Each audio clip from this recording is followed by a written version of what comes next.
Hey there, Brett here with Quarter Properties, your Myrtle Beach area real estate expert. And today I want to hop on here and just chat with you a little bit about three of my favorite beaches right here on the Grand Strand. Now the Grand Strand is a kind of a 60-mile stretch of beaches that runs on the north end at Cherry Grove Beach down to Pawleys Island area on the south end. And I know we're in late summer right now, and we're going into the fall.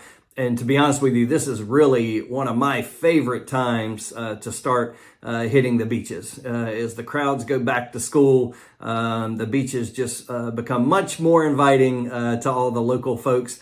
So if you're coming here for a fall visit, it's really the ideal time to hit some of these beaches. And to be honest with you, I mean, the beaches are great. September, October, November. I mean, you go even into the first or second week of December and you can have 70, 75 degree days and just some gorgeous beach days. So, all right, so here we go. My top three favorite beaches on the Grand Strand. We're going to start with number three. And that is the Point in Cherry Grove. Okay, the Point in Cherry Grove. Again, this is the furthest north, the very tip of North Ocean Boulevard in North Myrtle Beach. And this is the most northern part of the Grand Strand. So the reason why I love this spot is just, if one word could put it, it's serenity. Okay, it's an undeveloped little tip of the beach up there. So it's kind of a point where House Creek, which runs behind North Myrtle Beach, it opens up into the Atlantic Ocean right there. So you've got this section of beach where it's just undeveloped right there. You've got very natural dunes and all the sea oats. And if you park your beach chair on the very northern tip, and you kind of look across House Creek, you've got Wadey's Island up there that is one of the last undeveloped barrier islands here on the South Carolina coast. So just you can sit there and literally see no houses or anything. It's just very, very, very peaceful. Great fishing right there at House Creek. A lot of people will park their beach chair right there and watch the sunrise. They'll cast a line and they can just sit there for hours.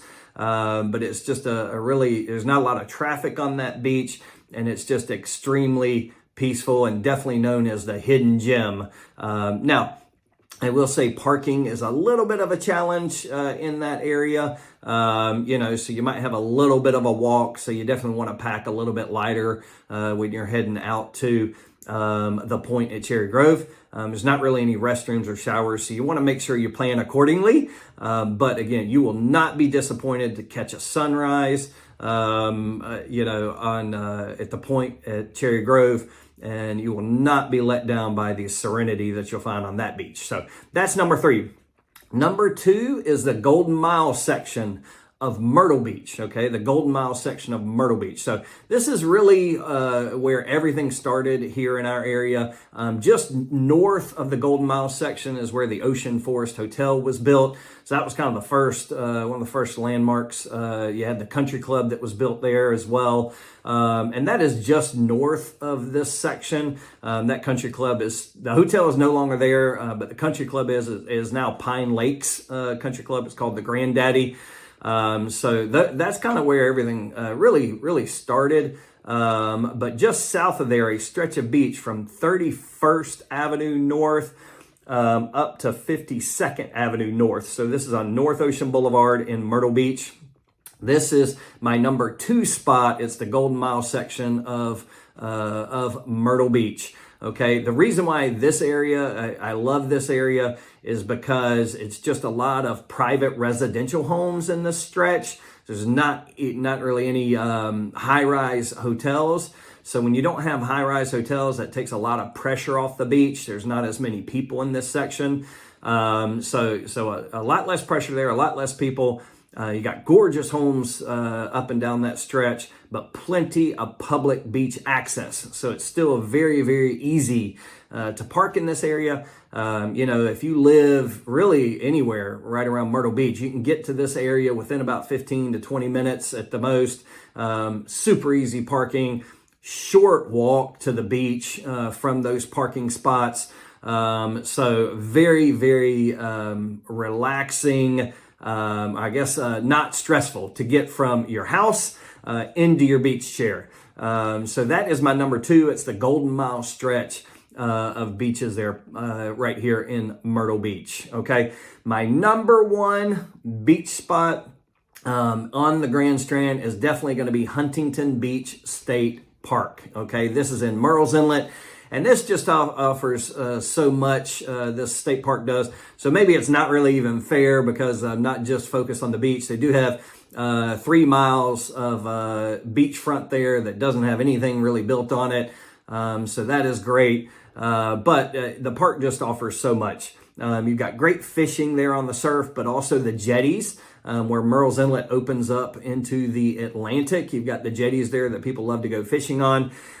You've got Atalaya Castle on Huntington Beach State Park, which was a winter home for Archer Huntington and Anna Hyatt Huntington. It was built back in the early 30s. She had tuberculosis, so this is kind of a winter home where they could escape.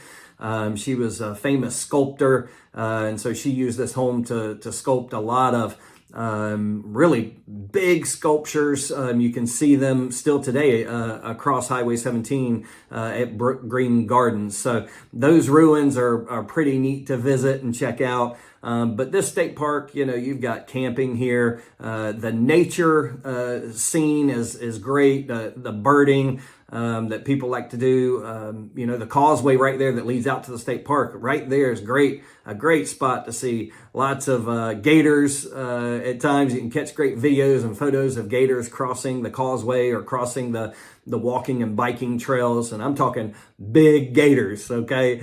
And also you've got restrooms and showers here, so that also makes it nice. But the Huntington Beach State Park is definitely going to be my favorite beach to visit in the area. Again, it's a little bit unfair because it just offers so much besides just the beach. So those are my top 3 beaches on the Grand Strand. If you like this info, if you like this video, please click the like button. If you want more interesting tips on Myrtle Beach area real estate and or just what's going on in the Myrtle Beach area, subscribe. And it got in the description there if you want ways to keep up with your home value. We've got a great link there for that. If you're thinking about maybe selling down the road, if you want to search Myrtle Beach area real estate, we've got an easy link there to click the latest group of listings and prices all up and down the Grand Strand. If you want to search, there's a link there for that. If you want to touch base with me, you've also got my email address and my phone number there in the description, and we'll be talking to you soon.